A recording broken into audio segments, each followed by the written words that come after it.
go ahead and say, do you want... I talk about all this. John Burkett's a ripoff. He ripped me off tons of money. He got you too, man? Oh, yeah. How much did he get you for? Actually, John Burkett is a person that will sit there and say your signatures are not valid and keep them, and he'll give them to his little buddy, I can't remember his name, that will turn around and have them turn them in for good validity and keep portions of the money. Yeah. Or he'll send you out in his area. He lived in, I can't remember the place. South of L.A., though. Yeah, it was out there. And we stayed at his house. And actually, he's the one that sent us out to Washington and Seattle to work for him.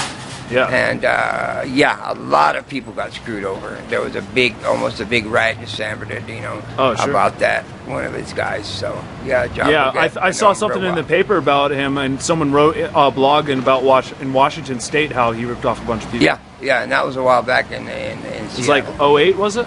No, it was further back, because I wasn't there in 08. But it was further back. I've been doing this probably, I started it back in the 89, in the 90s. Yeah. John Burkett's been around for a while.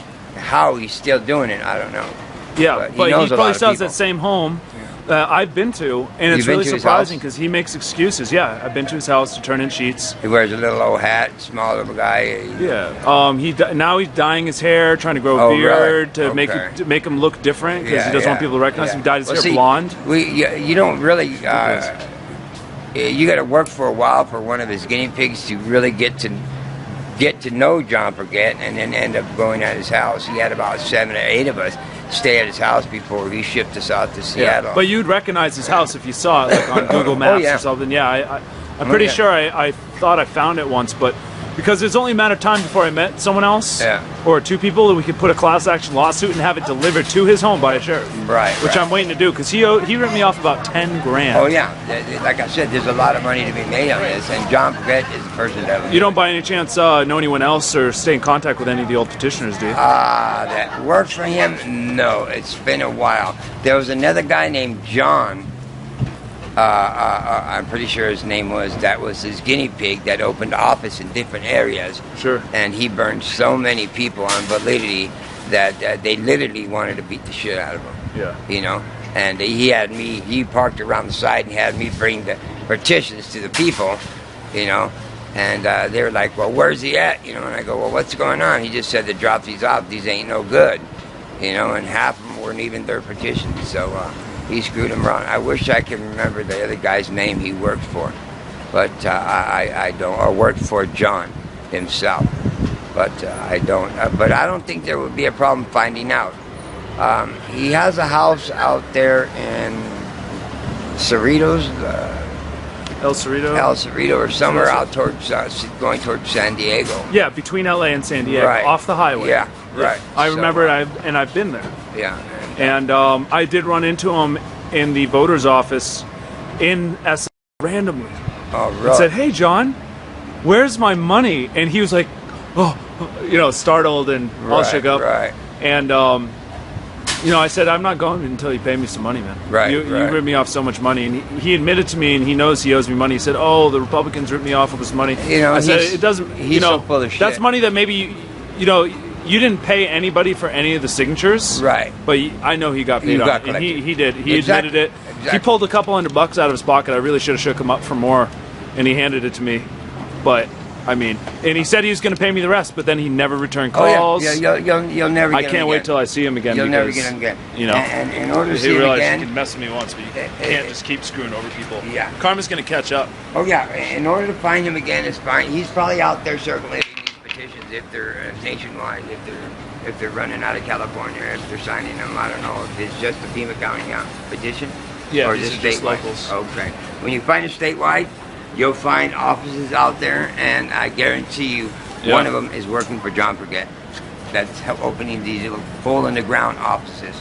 Okay? See, so I'd go in there and check them, and I did out of 10, 20 signatures per petition, I'd check 8 of them randomly, and if they were good, I knew I got paid for all. So, the other guy had no way to try and screw me, which he did screw me for $1,000. And that's when I said, the hell with you guys. He had at least 25 people out there wanting their money. Wow. You know, from the guy that was running the office, John Burkett. Yeah. Yeah, good old John. I wouldn't forget that name for love nor money. You know, so that's just what he does. Is he gets these other people that he knows, that knows pretty much about the petitions, and he has them open up offices in certain areas, and then the guy throws an ad in the paper and gets all these people together, and half of them don't know what's going on. Either he'll lie to them about the pay on the petition, okay, and turn them in and say, well, this is what you made, and pocket the rest. You know, he's just crooked, you know. But after I got burnt for my first $1,000, I started doing my own research on it, and I never got ripped off again. You know, and John Burkett knew that. You know, he would request me to go out there to everywhere from Washington to El Cerritos, where he was at. I think he lived out in that area, and but I would set up pretty much professionally colleges. I'd get all the college students, and I'd just re-register them all if they're not felons. And they'd sign it, you know, they got nothing better to do, you know. I'd set my booth up, my tables, and it was good to go. Yeah. But, he is, if anybody knows him, they got nothing good to say about him. Yeah, and that's a guaranteed fact.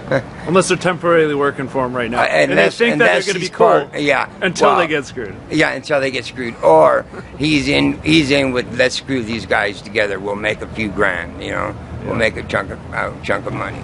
Yeah. You know, and I believe, what's the other guy's name? God, I don't know. I don't know any of his partners, so I can't say. Is it? It couldn't be Blake Jackson. No, I'd know it if you said it. He was just going through a divorce a while back. Who? Derek Lee? No. You have no idea. No, I don't. I really don't. But you go out to San Bernardino and ask people.